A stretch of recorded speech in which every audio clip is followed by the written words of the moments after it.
Welcome to another episode of Trash Talk. I'm Jon-Bernard. This is Nick.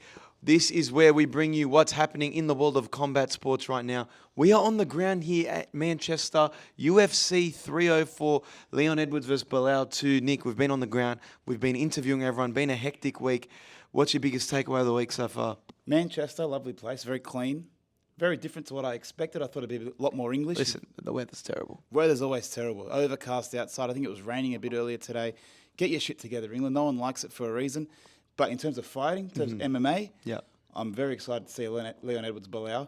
Every fighter is in tremendous shape. From Tom Aspinall, who's much scarier in person, then you look at Leon Edwards, looks like an athlete, absolutely shredded. The thing is, we've never interviewed heavyweights before. Like, we've sat across from Tai Tuivasa, we've mixed it up with him, but these guys are absolutely massive, built like brick shithouses. Tom Aspinall, he's at least 2 feet taller than me, and then you've got Curtis Blades as well. Again, he's got his speech impediment, so he's not as intimidating, but he's a big man. He's definitely scary. Big Bears fan, which we learned. Yeah, big Chicago guy. But someone who does look athletic as well, and walking around the hotel, he's much bigger than everybody else. Yeah. And I feel like everyone's underestimating going up against Tom Aspinall. I mean, Tom Aspinall's a $1.20 favourite for a reason. He's a freak, but Curtis Blades, I think, is in with a chance. You saw what he did to Jailton Almeida.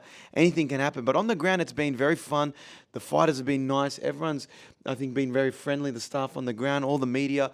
We just want to see a good weekend of fights. And the number one talking point is how early this card is going on. The media don't want to be staying up this late. The fighters don't want to be staying up this late to fight. But everyone's just making do. It sucks for the UK fans. Nick, what's the game plan for Saturday night? Are we just going to sleep throughout the day and then wake up for the fights? Well, I've pulled all-nighters before, but not to watch things. Usually I'm a bit intoxicated as well. I've got some other enhancer to get me going through the night, Red Bull, something else. But, for a fight, you got to sit through all the early prelims, and you got to sit through the prelims. That's on from 12 till 6. That's called the graveyard shift for people that work those hours.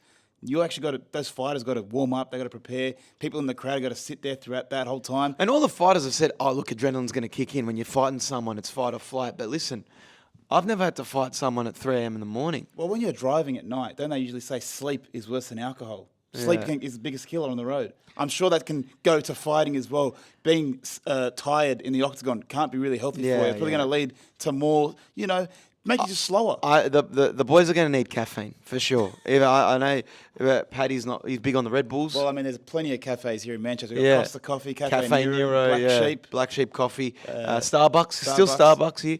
And any other local cafes that we don't know their names. So I think all the fighters are going to be on the coffees. Tom Aspinall was walking around on the coffees as well today. They're cutting weight right now, but they're going to need it come fight night because it's going to be an early night but late one. We're very privileged to be here.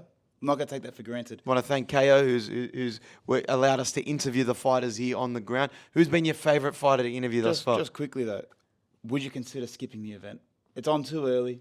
We could just skip it. No, listen. I do want to see Tom Aspinall make it the undisputed champion. It's almost the unofficial undisputed champion crown right now. Everyone's assuming John Jones is going to retire. And I want to see what happens with Belal and Leon. We'll get into our predictions later, but I want to watch it live. Favourite interview definitely so far probably was Tom Aspinall, maybe? Mate, I'm going to say, listen, Tom Aspinall was fun. The guy is I think he's witty. Actually, I don't. Muhammad Makayev, favourite interview. Oh, that guy's a catch. He was funny. He just, he wasn't trying to be funny, but he's just funny. He's 23 years old. I didn't know he was 23. I didn't know he was that young. And he's a big rugby league fan. Doesn't know about the NRL, but big Wigan guy. But big Wigan guy says he goes down there, watches them wrestle. He says rugby is very similar to wrestling. So he was very funny. Big Man United fan. Learned a lot about him throughout the interview. But obviously, I think we bonded a bit as well. I can shake his hand when I see him now. I'm going to say my favourite interview was Tom Aspinall. The guy is underratedly funny. He's very witty. He's so nice. He's a very nice guy too. Almost like I want him to be a bit meaner as a heavyweight. I feel like he can start taking some shots at people, but it's not in his nature. He's very grateful to be here. He's saying this is a childhood dream for him, fighting in Manchester in front of a home crowd. But also, Belal Muhammad. You know what? He's trying to sell the fight. He's trying to do what Colby Covington did. He's going at Leon Edwards. He's saying he hates him and whatever he's got to do to sell this fight. even though it might not suit him as much, and it looks like corny. it can be a bit corny. At least he's giving it a go. Saying someone smells, come on. He's making the video a bit. He's making the videos fun. He's making the interviews fun. We saw Volk downstairs as well. He's floating around. He's ready to do some media. I'd like to catch him throughout the week, but it's a long flight for some media, poor bastard. Let's go through to our MMA hot take of the week. This week's hot take is Jake Paul beats Alex Pereira in a boxing match. Well, Jake Paul has called him out. He says he's the king of boxing. Alex Pereira, when you're ready, come over. He definitely does not beat him, though. Jake Paul, it's a pipe dream. We spoke to Tom Aspinall. Tom Aspinall said, if you think you can beat Pereira, you're high. There's something wrong with you. All the MMA fighters had said he's fighting washed-up MMA guys at the back end of their careers. When you look at it, it's Ben Askren, it's Nate Diaz, it's recently Perry, Mike Perry. Yeah, it's recently Mike Perry. So I tend to agree with those fighters. The thing is, though, they're all back in Pereira right now. He is a former Glory kickboxing champion. He's not just an MMA fighter. His striking is up there with the best in the world. So very ballsy. He does train with a lot of boxers and strikers as well. Jake Paul, I think you're reaching here. You know that you're never going to get this fight. You want to make headlines. You're going at Daddy Dana again. It's strictly a publicity stunt. Does Dana actually let the fight happen, though? If it is offered to him, similar to how McGregor got approval from the UFC to go fight Mayweather, does Pereira get approval to go fight Jake Paul? Because that Netflix money is next level. If they want to do that fight, that's a lot of money that Dana could be putting in the UFC's pocket. Look, Dana would never have anything to do with Jake Paul. They've gone back and forth that much. I wouldn't even care if they paid him tens of millions of dollars. The matter of the fact is, Alex Pereira is not Conor McGregor, okay? And there's so much to lose if they even did allow him to fight Jake Paul. If he loses to Jake Paul, then, your light heavyweight division is kind of embarrassing. Let's be honest. But will he lose? You back your boxing, fighter. Look, listen, boxing, you have to give Jake Paul his credit. He's a good boxer. And people have acknowledged that. He's beating some good strikers. Mike Perry is a good boxer. He's a striker. He's a bare-knuckle champion. So you have to give Jake Paul his credit, but Dana would never let this happen. There's way too much for the UFC to lose. At least call his bluff, I'm saying. At least say, hey, Jake Paul, put it on him. Let's make it happen. Let him be the bitch that says no to Alex Pereira. Don't let you guys be the ones that say, oh, no, we don't want to do it. I just don't think it would never happen. He's not Conor McGregor. There's less money to be made. Netflix, if it was on Netflix, it would be huge, MMA versus boxing. But again, Jake Paul is still... as good as a boxer he is, he's still a circus. He's still a circus show. He's still a YouTube boxer. And until he just, I think, is committed to it like a Tim Tszyu is and he's fighting ranked opponents, real boxers. Won't ever get there. Then it's just going to be a sideshow joke. I think Jake Paul, though, if he does versus Pereira, Pereira's 36. Say if he versus him in the next 2 years, he does kind of fit that build of older fighter, though. So even if he does beat Pereira, are they going to give him credit? Where does he get credit? You got to think. Alex Pereira wants his fight too. He can see the dollar signs. And when you're looking at Paddy all week and you're looking at other fighters who are commenting on the situation, they go, listen, if you're paying me tens of millions of dollars... I'm a prize fighter. Everyone's a prize fighter. If you're paying me life-changing money, I'll take the fight. So if the money's on the table, the people want to take it. Alex Pereira sees the dollar signs. That's why he posted the FaceTime with Jake Paul on his Instagram. He knows he can create some buzz about this. And I think he's eyeing that boxing money after his UFC career, that Saudi Arabia, Turk al-Sheikh money, that call out from Anthony Joshua. There's a lot of money on the table for Alex Pereira.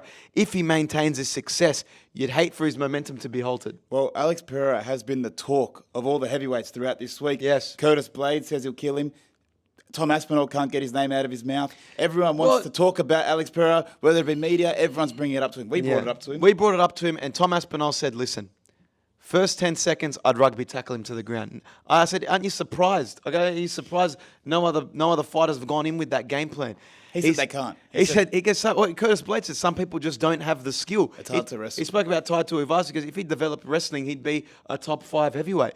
Some people just don't have that wrestling ability. And you got to think he's also gotten better with his wrestling and jiu-jitsu, Alex Pereira. But Tom Aspinall is certain that he would jump on him straight away. As soon as the bell rang, he said, I'd jump on him like a 40-yard dash, and I wouldn't let him up. They're talking about him because it is a money fight when he does eventually come up to heavyweight. Tom Aspinall said he would take the fight. Curtis Blades said he would take the fight. I'm sure Cyril Gane, Volkov, they would all take this fight. They're not interested because they'd probably lose. Cyril Gane's running scared from everybody. Don't talk about Cyril Gane. Curtis Blades, he said he still needs to verse Magomed Ankalaev first. He did. He wants to see him a bit of work in his division. Then he can come up. But Tom Aspinall says, I'm ready to fight him. I think he knows that that's the big money fight. Wherever it is in the world, Tom Aspinall wants that fight. Because if John Jones beats Stipe and retires, Who else in the heavyweight division does he verse? But Cyril you know Gane what? doesn't want to fight anybody. I think the John Jones fight is more money than the Tom Pereira Aspinall, fight yeah, is. yeah, No, say if Curtis Blades is to win this okay, weekend, yeah. if you had to choose between fighting Alex Pereira and John Jones, you're taking John Jones. Firstly, it's a legacy fight. You're fighting the best heavyweight of all time. Best fighter of all time. Yeah, exactly right. And then, couple that with Alex Pereira, who's only really had 2 title defenses, hasn't really been very convincing as a light heavyweight. You're taking the John Jones fight every day of the week. I mean, Alex Pereira did also post on his Instagram a call from Dana White. Charmer, no charmer was the caption. What is that call about? What is Dana White calling him about? Well, it's not about Jake Paul. Let's get that out of the way. I think it's about his next fight. And he's come out and said that he doesn't want to fight before November. Let him enjoy the fruits of his labour. The guy's been working hard. He's been answering every UFC call. Saving the events left, right and centre. He's been saving every single event. He says he wants to fight after November, maybe a December card. I'd like to see him back for the interview. That would be 3 fights this year. Which is usual. That's not impressive. That's what everyone's supposed to do. Yeah, but when you look at the likes of, for example, someone that's young and in his division, Shavkat, who hasn't fought this year, hasn't Not fought. in Pereira's division. No, I know, but I'm just saying, just general fighters. Colby Covington. Haven't fought since December last Mate, year. you're looking at, Islam. Kamaru Usman. Islam's only fought once this year as a champion. So for him to be wanting to continually fight and not just sit on his title, you got to respect him. He's keeping up the momentum. I don't know what that call's about. I think it's for a December card. I just think maybe it's a general chat. Hey, how you going? Yeah, how's things going? Not forgetting about you. No language barrier with Dana? Yeah, exactly. I don't think it's You reckon they got the translator on the They phone? definitely have a translator. We've seen fighting. They've got multiple translators working at Las Vegas. I think they'd be fine with that. Well, speaking about John Jones's future opponents, because I'd like to see John Jones versus Alex Pereira. Recent rule change in the UFC. It's been the talk of the fighters all week. It's coming into effect in November. November 1st. November 1st, the 12-6 elbow, which is that's a down elbow. That's just a straight, right? That is now allowed in the UFC. Which people have been speculating for some time. They've said this is not something that should be illegal because what's the difference? You've seen the Joe Rogan clip when you can do that. I can go like this. I feel like that is grazing off the side of the face. It's equally and as the head. damaging. The down is blunt force. Yeah, but it's equally as damaging, equally as dangerous. And when you guys are in there to basically kill each other, why is that ruled out? Like you said, they're both splitting heads open. Just ask Randy Orton when Brock Lesnar did it to him at SummerSlam. That was the side ones. Just straight side. People thought that was legit. It was legit. It split him right open. But the thing is, John Jones has come out and said he will appeal his disqualification loss where he got disqualified for a 12-6 elbow. And he's been saying this for some time. He put out a tweet, undefeated then, undefeated now. Dana White, let's talk about this loss. Let's get it overturned. Other heavyweights have come out who were at Media Day today and said, listen, if you can appeal it, go for gold. Look, we all know that he has a clean record. He hasn't lost a fight. They still call him undefeated. But it is nice to get it official. Officially being undefeated is different than... There's no way after a rule change, you have to go off the decision that was made then. You can't appeal it 10 years later. So Daniel Cormier versus John Jones, that's a no contest. Yeah, because he cheated. That's different. That's different. But there's a massive difference. If the rules have changed... He's taking illegal performance-enhancing drugs that are found out. You can only find out after the fact. But I'm saying fights have always been changed under that fight, there was a rule where you can't 12-6 elbow. The only thing that's going to stop this from being changed... after November 1st, you're allowed that. The only thing that's going to stop this from being changed is the statute of limitations has probably gone too long. But there's no statute of limitations under that fight. Whoever sanctioned it, there was no 12-6 elbow. He did it, so you can't put him in the win column. Everyone's call it for a no contest. I don't care. No, they're not going to put it a win. It's going to change to a no contest. No contest. I'm just saying, call it a no contest. It does. Everyone still acknowledges it's undefeated. It's whether Dana will probably push for it. He's golden boy. The amount that he's riding him at the moment, but. There's probably reason to why Dana's riding him so hard, and full credit to Dana White. He's the best promoter in the world right now, but he is propping him up because he is the golden guy. He is, the quote best fighter in the world. So, I'd give him the undefeated mark if I'm Dana White. Yeah, I would definitely do it because he's your best fighter and it solidifies him as the greatest fighter of all time. You want John Jones to be known as the GOAT, and this is one way of showing at least a bit of gratitude towards him. Let's move over to a different division. Kamaru Usman's come out and said he has a lot of tread left in the tyres. Who do you see him fighting next? We spoke about this last week. He listed 4 fighters. He listed his 4 opponents last week. Now, this week on his podcast, he said he wants to fight the winner of Bilal versus Leon. I hate to break it to Kamaru, but you got a lot of work to do before you get back into that fight. He doesn't have a lot of work to He do. does because he's still number one ranked. He hasn't fought anybody in this division since he lost the title rematch fight. He Shavkat's over him. Shavkat deserves a title shot over him, and even maybe Ian Gary. He's got to verse one of those two before he gets a title. Well, fight. we spoke to Leon Edwards, who's the current champ, and I asked him, who would you like to see him fight? Leon said he'd like to see him fight Ian Gary or Shavkat and set up the tetralogy fight. He wants to verse them first, then to set it up, or he just gets the opportunity straight away? No, he goes, they would set him up. Well, there's only been one tetralogy fight in UFC history, so this will be the second time ever. If there's a rivalry that deserves it, is it this one, though? I mean, they've had two very close fights. Listen. And he mopped the floor with him the first time. Usman has said, listen, guys, there's footage of me beating Leon Edwards. I can beat him. It's not like it's a surprise. And the two fights that he lost them close. If they're entertaining fights, yeah, I want to see a fourth fight. But 4 is a lot. Let's be honest. Like, trilogy is a nice round. Rule of 3. But if you want to see 3 fights. If he works his way back up and say he beats an Ian Gary, who's a ranked fighter, he beats a Shavkat, I'd like to see it, but and see him try and regain the title. But as I said, I asked Leon, he's on the path back to the title. He says he should fight either of those two. Don't worry about Jack Della. Don't worry about Bilal. He's obviously looking past Bilal. I'm a very big Kamaru Usman fan, and I hope he does get the title back. But in all fairness, he needs to fight someone first, then look at the title. Oh, okay, but do you want to see a fourth fight? Yeah.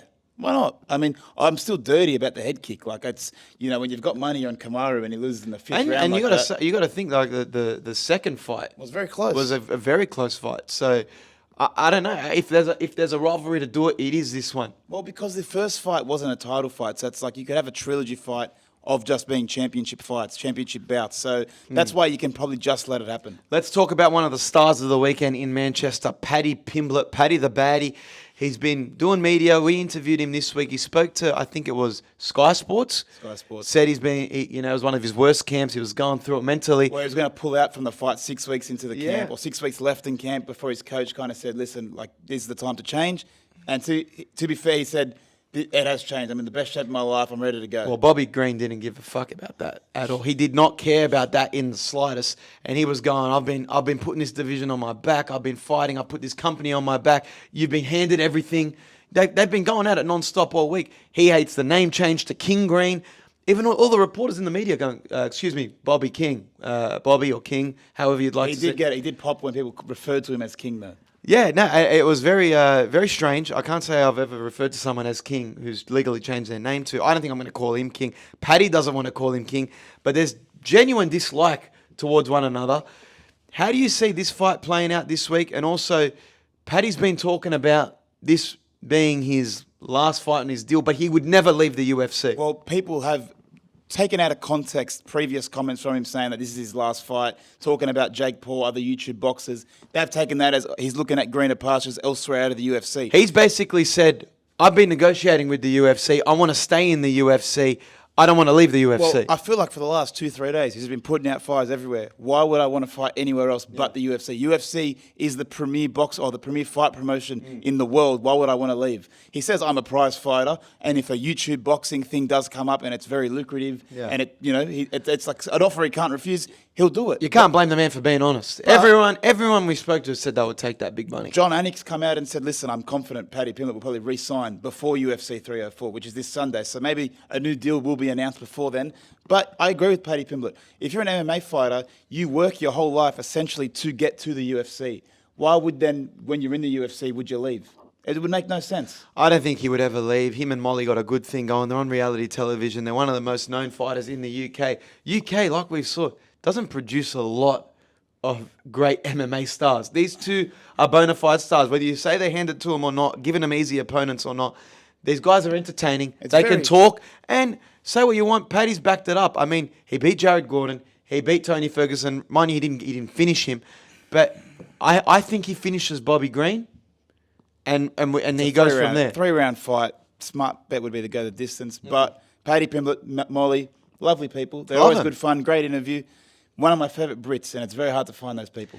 Scousers, when we asked them about the royal family, we asked everyone. We said, listen, we see Donald Trump come out. Would you like to see the royal family come out? Just King Charles, maybe just walking down the tunnel. Well, Rachel from Suits, maybe sitting with Dana White, sitting next to him, maybe with Harry. They both unanimously said, Fuck them. Fuck them, mate. They don't like I didn't know the Scousers didn't like the royal family. I don't think many people like the royal family. I think there's a divide. I think the older generation like the royal family. They like being associated with the royalty. I think it's a more north-south thing. The Royals are from the south. The Scousers, Liverpool, it's up north. Manchester's up north. Well, when we spoke to Molly, I said, I'm going to ask Paddy the same thing. She said, he's going to say fuck them as well. And then when we asked them about Man City or Man United, if you had to pick one being in Manchester, they both literally said, I'd rather die. Shoot me. Yeah. Gun to your head, Manchester City or Manchester United, shoot me. I love the loyalty. I do love the loyalty. But, Nick, I want to talk about Khabib. Can you explain to me the Khabib situation? Well, Khabib has allegedly been held captive in Russia, or he's been refused to leave Russia because he's owing $3.4 million in tax. I've got the case here. So the Russian Federation has prohibited Khabib from leaving. He's not allowed to leave the country, right? He owes $3.4 million in tax, right? They're allowed to search and seizure his house and sell the items that include a family house in Dagestan, probably a mansion, right? Cars including, listen to this, Nick, a Ferrari California T, $300,000. I've seen one of those. Mercedes-Benz AMG, $161,000. That they're both in the same garage. Mercedes-Benz L-Class, $122,000. This is all in the one house. It's in the one garage, yeah. BMW 7 Series, $101,000. Toyota Land Cruiser, wouldn't pick that one. Well, he needs a farm, kind of a farm car. Needs something to go a bit off road. $85K, and Toyota Tacoma. So a lot of vehicles there for Khabib. A lot of vehicles in that thing. I'm surprised. I feel like Khabib's got 3.4 mil lying around. I don't want to talk about people's money, but I feel like Khabib's super megastar. They've talked about how Putin's given him property. I feel like $3.4 million is something that he could just transfer out of his account anytime he needs. He's running a successful gym there in Dagestan. You know, he's been a successful fighter. Who knows what the pay-per-view numbers were with Conor McGregor. You'd think he'd have a spare 3.4 million in change lying around, but he hasn't paid it in tax. What is the solution here for Khabib? I got the best solution for Khabib. It's Dana White getting on the phone and saying, listen, Khabib, I'll bail you out. Here's a 3-fight deal. Here's your $3.4 million. Come back to the UFC. You know, with Khabib in debt, I know he can't leave Russia, but could it usher a return to the UFC? If there's anything that could do that, it's obviously finance. But Khabib's a man of his word. He's never coming back. He's made that perfectly clear. His last fight was his last fight. Yeah. He doesn't want to come back. If anything, Islam will just give him some money. He said that when he wasn't in $3.4 million of debt, though, Nick.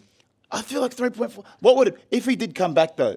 What's he earning per fight? I reckon he's earning 10 to 15 mil per fight easily. At least I'd say 5 to 10 million a fight easily. No, that's on the lower end. Okay, with pay-per-view points, right? And who would he fight, right? Because you can only fight. So I think it's got to go like the GSP return. It's straight for like a Leon Edwards. A repeat. He's not going to face Islam, but imagine he slots in for Michael Chandler, and Michael Chandler never sees the Conor McGregor fight. That would be very sad. But a report that came out earlier this year was John Jones is reportedly getting 15 mil for his fight against Stipe. 15 mil? Yeah, so if he's getting 15 mil, I would assume Khabib would be on similar money. So 10 to 15 is what he'd be getting per fight. All they would need is one fight. So one fight. One fight, and Putin won't go after your tax. You got to keep that whole garage of cars. Just one more fight, Khabib. I wouldn't want to part ways with that Toyota Land Cruiser either. Could the UFC be working with the Russian government to get Khabib back? That's what I'm thinking. I don't think they would be. I feel like Russia's a bit of a lone wolf. They don't really like to mingle with any other US entities. I'm just saying, I respect Khabib. I respect the team. I like Islam. But I'm saying if you're in $3.4 million debt, my advice would be pick up the phone, call Dana and say, I'm coming back. And again, $15 million a fight. This is all alleged. He might not even be in any debt at all. It's all, could be fake reports. I read this on Reddit. So, you never know. Okay, speaking about other fight news, Twitter was buzzing today with Ilia Topuria and Max Holloway pretty much confirming their fight for UFC Utah. They both went to Twitter. I think Ilia Topuria said El Matador is back. They finally forced him to take the fight. Max Holloway has signed the contract. Max Holloway put out on his Instagram, patiently waiting, which I feel like they're both trying to say like they were both reluctant, or the other side was reluctant to accept the fight. Like Ilia Topuria putting out, they forced him to accept. Why wouldn't Max Holloway want to fight you? Why wouldn't he not want a title fight? It doesn't make any sense. I spoke to Paddy because him and Paddy, Ilia Topuria and Paddy had a bit of a beef ages ago. 2 years ago, yeah. Some sanitizer at him. He threw a bottle of hand sanitizer at him, bounced off his head. I said, who do you take, Ilia Topuria or Max Holloway? I said, Ilia Topuria has improved significantly. One of the better strikers in the UFC right now, but he's gone with Max Holloway. He's the better boxer. He's been doing it for a longer time. He says he's the best striker in the UFC. How do you see the fight playing out? Very far. I mean, we got the Sphere first, and then it's this. Ilia Topuria or Max Holloway, who wins?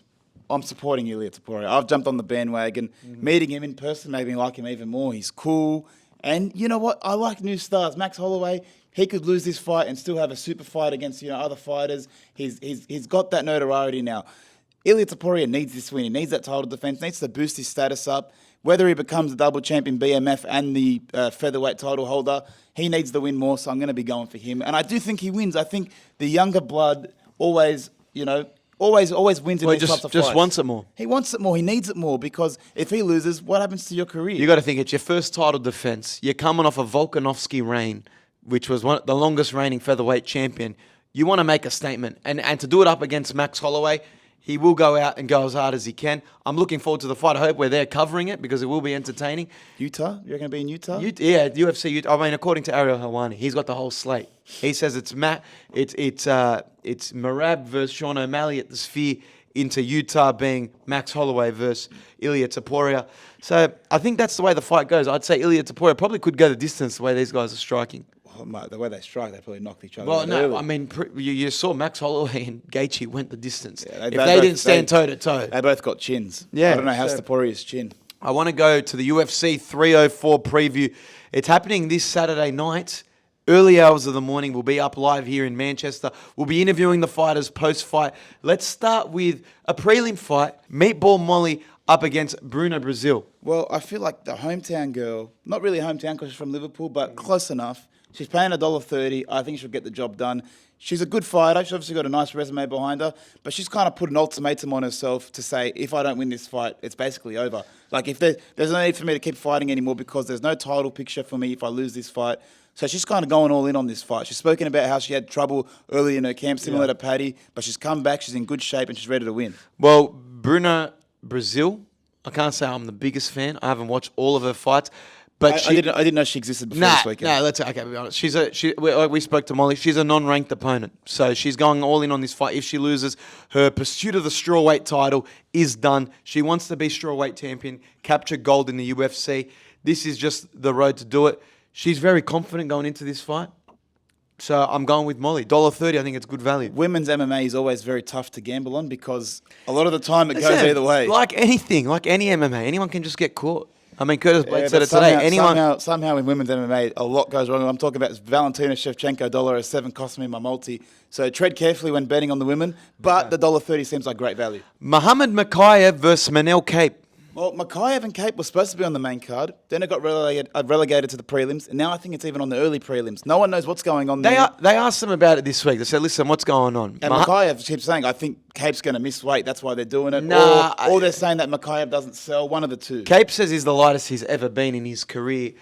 They both acknowledge that it could be to capture an audience for the prelim fights. They like to get that prelim audience ready to convert over to the pay-per-view. It's disrespectful to the fighters. Listen, they're known fighters, but like I think Tom Aspinall said, he goes, I'm not too familiar with this weight division. He goes, I'm going to back Muhammad Mokaev because I know him, he's a personal friend, but I'm not too familiar with this weight division. Well, going into this, Muhammad Mokaev is paying $1.65, which personally I think is great value.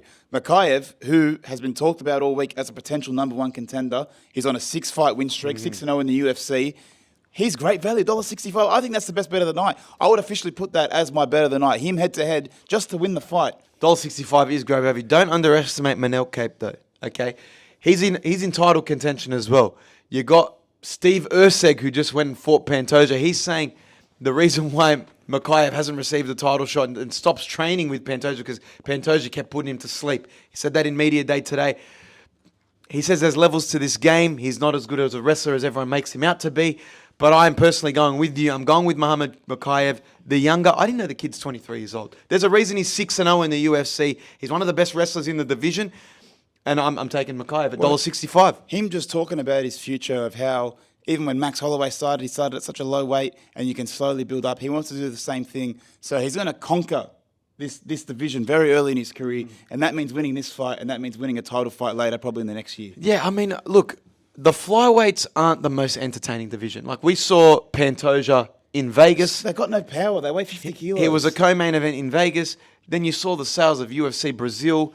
you know, as big as he is a star in Brazil, I don't think it converts as much. I think Mikhaev is looking well past the flyweight division. He wants to prove himself, win a title, and then eventually go up. And another rule in UFC, yes, he's billed out of England, but he is Dagestani, and never bet against a Dagestani. Yeah, that's a rule. Trash talk rule, never bet against a Dagestani. $1.65, Muhammad Mikhaev is the best bet. Let's go next fight that we've highlighted. Paddy Pimblett versus Bobby Green. Bobby King Green or King Green. I'm not calling him King. It's a stupid name. I don't care that you've put this company on your back and you've taken fights on short notice. You're not the king, okay? Has he won gold? And I'm sure he's fought for the title. I don't think he's won gold. Who do you have in this fight? How do you see it going? Well, Bobby King Green, is the favourite coming into this fight, $1.87. But again, similar to why I'm backing Molly, I want to back Paddy. He's a young, up-and-coming, rising star. He's got a lot more to provide the UFC with a win. He's talked about how he's in the best shape of his life. He wants to improve on his last fight in the UK, where a lot of people thought he did lose. So I don't think he's going to leave much up to the judges. I think he's going to try and go for the finish. He has talked about how he's going to wrestle him, and Bobby Green's kind of calling him a bitch because he refuses to strike with him. But Paddy Pimblett's got a good game plan. I think he's going to try and get him down to the ground and finish the fight. Bobby Green said he's a man of the people. If people are booing while they're wrestling, he goes, oh, this jiu-jitsu. People forget how good his jiu-jitsu is. If people are booing, he's going to get up and want to strike. He wants to entertain the fans, whereas Paddy definitely wants to get the win. Paddy's been more confident going into this. Just based on the media in this week and how Paddy's been, I'm leaning more towards Paddy. He's done a lot of interviews. So is Bobby Green as well. Bobby Green's looking well past Paddy, though. He's saying he wants to fight in Perth. He's saying that this kid's nothing. They've got the shits with the shorts situation because Paddy wanted to fight in orange shorts. He got custom-made Venom shorts. Bobby Green didn't get the shorts that he wanted, which he said is bullshit. Again, I think I'm going to go with Paddy. He's going to have the home crowd behind him. Bobby said he's been on the streets and he's been getting people coming up to him and say, please knock out Paddy for us. We don't like him. I think we got to take everything that Bobby Green, maybe with a grain of salt, whatever he says with a grain of salt, because Paddy Pimblett's been saying it all week. CTE is real. And after hearing Bobby Green speak, he is funny, he's a character. Yeah. Whether he's putting an act on or not, there's something a bit wrong there. He was going off on a tangent a bit in the media today. But look, Paddy at $1.94 to win, I think is great value. It's a 50-50 fight. Yeah. Paddy Pimblett said this is his hardest fight to date. So take that with what you would. It's 3 rounds. In my multi, I think I'm going to take Paddy by decision. Okay, or just the fight to go to distance, either way. But again, I'm leaning more towards Paddy with this fight. Yeah, okay. Next fight, Tom Aspinall versus Curtis Blades. Interim heavyweight championship fight. I'm not backing against Tom Aspinall. After seeing him in person and seeing how much of a giant he is, he's a monster. There's no way I'm backing against him. And it's not about like just being big, because there's a lot of big guys in the UFC. He's athletic. He's ripped. He looks like he has the movement of someone a lot lighter than what he is. And if you look at all his previous fights, he finishes them early. I think he's got the quickest finish time or quickest average finish time in the UFC, and that's for a reason. So if you are looking to gamble on this fight, the best bet for me is Tom Aspinall, first round KO. I think it's paying great value. $1.80. $1.80, mate. For someone that finishes his fights early, you take that value. The thing is, his last fight with Curtis Blades ended in absolute tragedy. Did his knee, threw it, locked up straight away, ACL gone. He definitely wants revenge for this fight. He's now coming in as the interim heavyweight champion. I think he gets it done. He makes quick work of Curtis Blades. He's assembled a heavyweight super team in preparation for this fight. That's been the talk of the media today. He's very confident in his abilities. Curtis Blades is no slouch as well. I just think Tom Aspinall is just that much better. He's younger. He's the fitter fighter. And you got to think, I think he's superior with his striking, his wrestling. I think he makes quick work of him. It's probably a 1-2 round fight. I'm going with Tom Aspinall as well. I just like the head-to-head $1.26. Okay, but to correct myself, the first round KO is paying $2.25. Okay. Tom Aspinall, $2.25 to win by first round KO. Great value. Sorry. A more safer bet is the TKO finish with Tom Aspinall. Is just the TKO finish at any point in the round. Yeah. At any point in the fight, that's paying $1.80. And then an even safer bet, if you just want to add those $1.10, $1.15 to your multi, the fight not to go the distance. So to be finished. Either fighter, just to knock each other out, submit each other, whatever it is, by the fifth round, $1.13. Okay, $1.13. So that's great value as well. Short, very short. I mean, it's a multi-adder. Look, heavyweight fights, how often do they go the distance? Very rarely in a 5-round fight as well. Yeah, I don't think they want to have the tank, but I mean, I assume Tom could go the distance. Next fight we have up is the main event. Leon Edwards versus Belal Muhammad 2. This has been a year in the making longer for Belal. Belal said he's had a year to train for Leon Edwards. You've seen what he's done in the past. He I think this is the end of the road for Belal if he doesn't win. So there's a lot at stake with Belal. What is he, 36 years old, 37 years old? 36. So if he doesn't win this fight, you're almost calling it a day. You know, Leon Edwards is very confident. They had this little altercation in the elevator recently. It just happened yesterday. Just came out today. It was on the UFC embedded, very awkward altercation. How does this happen? I mean, the UFC, they have that many PR staff. They're coordinating everything. And just so happens that they're just going to clash in the middle of an elevator, enter the same elevator? It feels a bit staged because the whole day they're trying to say, look, the hallway's busy. You know, we're trying to avoid fighters making contact with each other. But somehow, not only did they meet each other, not in the hallway. Elevator. In the elevator. Yeah, very awkward. I feel like Leon Edwards and the team could have waited for the next elevator. But look, very easily. If we had to judge the scorecard of the elevator altercation, I think Leon Edwards got the better of him in the elevator. He was talking more. He was yelling at his team a bit more.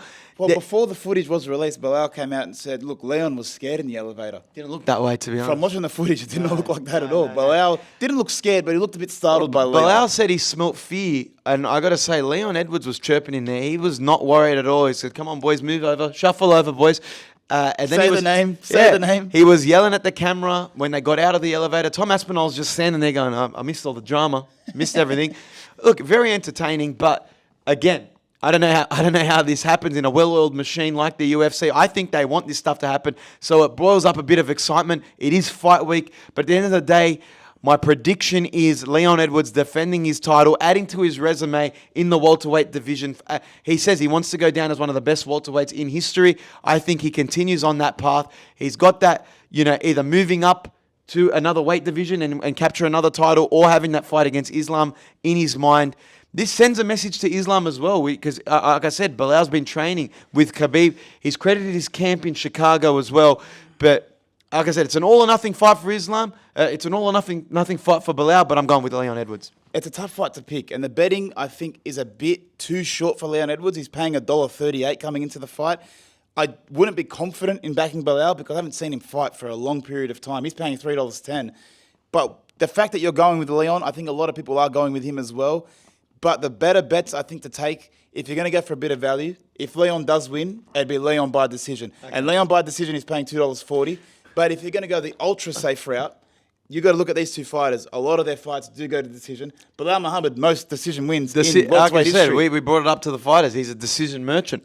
I mean, what's the stats? Second most decision victories in the welterweight division.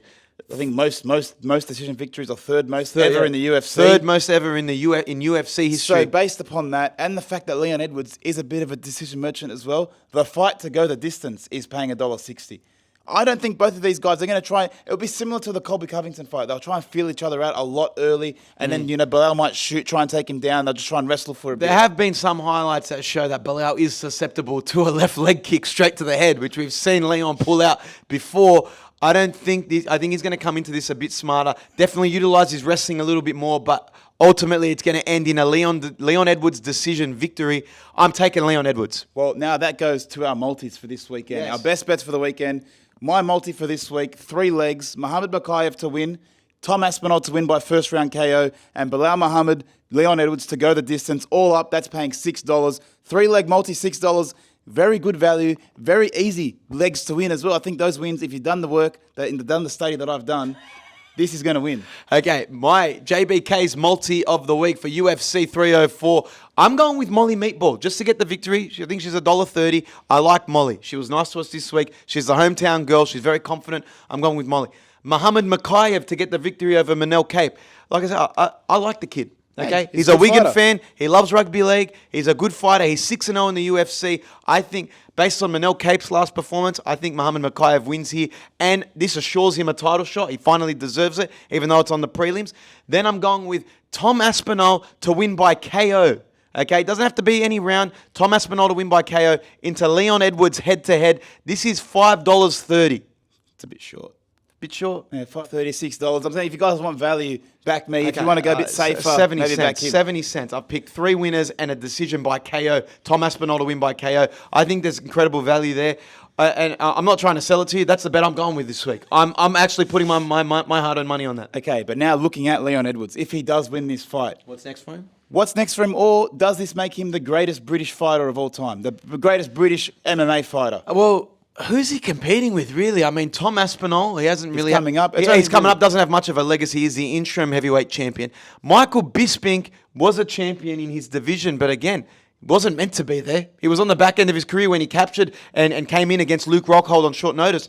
So, again, Michael Bisping, fantastic fighter. Saw him in the lobby today. Scary, big guy. Michael Bisping is the only UK fighter with the legacy to be considered the greatest of all time. He was a top 5, top 10 ranked fighter most of his career. When people think of UK fighters, he's the number one guy you think of. He's trash talk, his stuff he's doing now in the media. He's the UK fighter. But I think when you look at Leon Edwards' actual record and legacy so far, I think he's already surpassed him. And if he does win this weekend, it just solidifies that he's already better than him. I think he's on a 13-fight win streak or a 12-fight win streak. He's a champion with 2 title defenses. Michael Bisping, yes, he's beaten Anderson Silva, Luke Rockhold, but I don't think he's got the record that Leon Edwards does. I think the overall fights in the UFC, he's probably still got a few fights to get up to that legacy. Yeah. You know, that to be considered the greatest fighter, but his actual records already, Leon Edwards has already passed him. Well, I mean, fighters like Khabib, 3 title defenses. This is going to be his 3rd title defense. So again, that puts him up there. He's been one of the best welterweights over the last few years. I mean, he's fought once, twice a year at best. Yeah, he's on an 8+ year unbeaten streak. Exactly right. And look what he's done. He knocked off Kamaru Usman. That in itself is a legacy building thing to do, to beat him twice. Well, you could argue Usman is the greatest welterweight of all time, given his record over time. He's beaten him twice. And I'd say he's beaten multiple styles as well. Usman, you have to worry about his striking. I mean, Covington wrestling, even though we never saw much of it with Colby Covington. And now he's going up against Bilal, who wins by decision. Hopefully he's prepped for those decision victories. But again, I think Leon will eventually solidify himself as the best British UFC fighter of all time. Well, Bisping is the first ever UFC champion. Mm-hmm. So that kind of gives him that kind of boost. People kind of not sympathise with that, but they get caught up in that. Mm-hmm. Leon Edwards is the 2nd British champion ever. And with this title defence, I think solidifies him easily as the greatest British champion of all time. Well, Nick, I want to go over to WWE. We cover this at the end of every single show because it is a combat sport and we love our wrestling. And it's on fire right now. It is. It's pumping. There's some good feuds going on. We're going into SummerSlam next week. SummerSlam is next week. I want to ask you, which feud main event SummerSlam? Well, there is the Cody Rhodes Solo Sikoa feud, which should be the main event. The Bloodline. But the most interesting storyline is CM Punk, Drew McIntyre. CM Punk just came out on Raw and said he is cleared to fight. He spoke to the surgeon. The surgeon gave him the all clear. Got the green light. And now Seth Rollins, which we picked last week, is confirmed as the special guest referee. Well, the thing is, Seth Rollins is coming back off an injury. He can't face Damian Priest. I know they had that agreement. Okay. Priest is versing Gunther, and I haven't mentioned that because that won't main event. It definitely won't main event, but I think it will. It has the ability to steal the show. These guys are top quality wrestlers. It can steal the show. The most intriguing feud right now is CM Punk versus Drew McIntyre. With the addition of Seth Rollins in there, is it a dirty finish? What happens? 100% it's a dirty finish. Seth Rollins is going to cost CM Punk the fight. I feel like it's going to turn the tables a bit. Not that he's going to be the heel, but someone does need to be the heel in that feud later on. And Drew McIntyre, we've spoken about it. I think he needs the win more. Definitely needs the win more. I don't know what if this is going to last just as a SummerSlam feud. Is this going to carry to multiple pay-per-views? I want to see CM Punk have multiple matches. He's finally back. He looks healthy. He's looking jacked. He's looking solid. I think I read that they'll have 3 pay-per-view bouts. The first being SummerSlam. I think the last one will be Bad Blood. Drew McIntyre versus CM Punk. But which, as your original question, which does main event? Solo Sikoa or Drew McIntyre? Who's main eventing SummerSlam? I think it's got to be the champion. It's got to be Cody Rhodes. He's the face of your company. The Bloodline is still one of the most intriguing stories with the potential of a Roman Reigns return because he doesn't approve of Bloodline 2.0. I'd like to see it. And you got to give respect to your champion. He's the current... that is the main flag-bearing champion of the company. Cody Rhodes needs to main event. Whether Roman Reigns comes back or not, I don't care. He needs to main event. Look, that can almost co-main event CM Punk versus Drew McIntyre. If it's the most talked about feud, it is what it is. SummerSlam's eventually going to be a 2-night event, so there's going to be multiple main events going forward anyway, so who cares? Whoever goes on last is the main event on the last show. Who do you think main events? I think Drew and CM Punk do. There's been so much of a big build-up since WrestleMania, even before WrestleMania of this feud. It's stupid. And unless Roman Reigns comes back, it doesn't need to main event. Like, it's just going to be another, maybe a squash match or it'll be a dirty finish where the Bloodline runs in. That can't close the show. If it does main event, Are we expecting a Roman return? Are we expecting a Randy Orton turn on Cody Rhodes? Yeah, if they're going to main event, you got to do something big because CM Punk, Drew McIntyre, that's the money storyline at the moment. That should be closing the show. Speaking of Cody Rhodes versus the Bloodline, should Solo win the WWE champion? At SummerSlam, 100%. I think we've spoken about it before, at least I have, that he needs something to kind of solidify his character.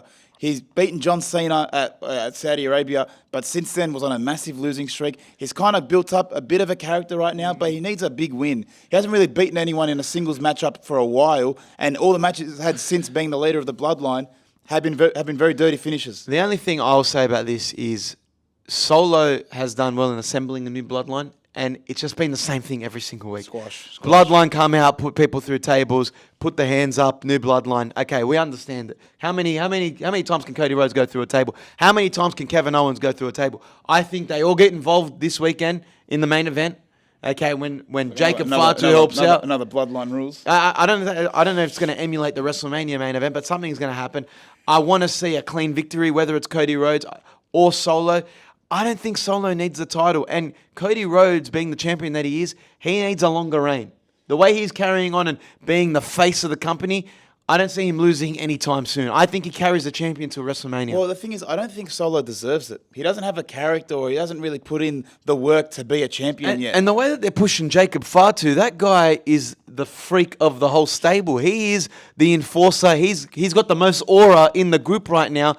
Honestly, I think it's only a matter of time before he does The Rock to what The Rock did to the Nation of Domination and become the main force of the Bloodline. I don't think he's that type of character. Look, they got to build up the Bloodline because I think at Survivor Series they're going to do a Bloodline Civil War match. So at that point, you got to at least build up Solo and this Bloodline, and to build them up, you got to give him a champion. Okay, SummerSlam prediction, early SummerSlam predictions, 1 week out. Solo versus Cody Rhodes. Who you taking? I'm taking Cody Rhodes to retain the title, but probably lose the match. Okay. However, that CM Punk versus Drew McIntyre. Said it before, Drew needs the win. Seth Rollins will cost Punk the match, though. I'm calling that now. I'm going Drew McIntyre as well. Definitely needs the win more after being screwed multiple times. Gunther versus Damian Priest. I can tell you exactly how it happens. Gunther's going to win.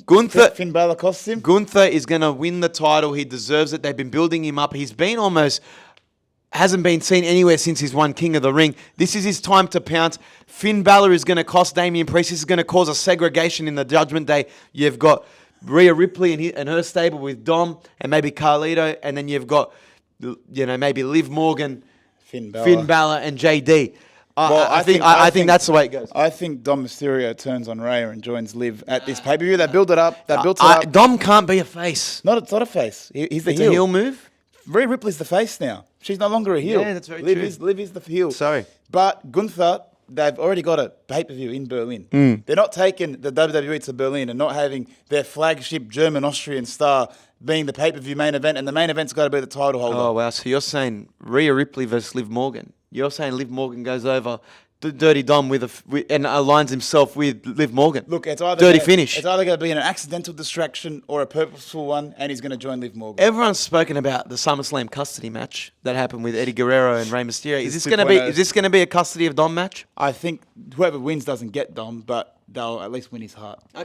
Okay, well, SummerSlam's coming up. It's going to be very entertaining. I think there's Sami Zayn versus Bron Breakker as well. I'm going with Bron Breakker to capture the gold. I don't see him losing. He's already lost once. Apparently, Triple H didn't want him to win it at the last pay-per-view. They wanted to save it for a Big Four. Which some people in the comments were like, Triple H, not everything big needs to happen at a Big Four. Just like pump the brakes a bit. Like you can let people win at other pay-per-views. Yeah, fair enough.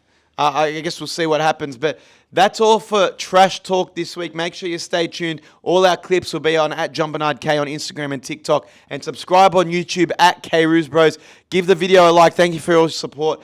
Back to you in the studio, Ryan.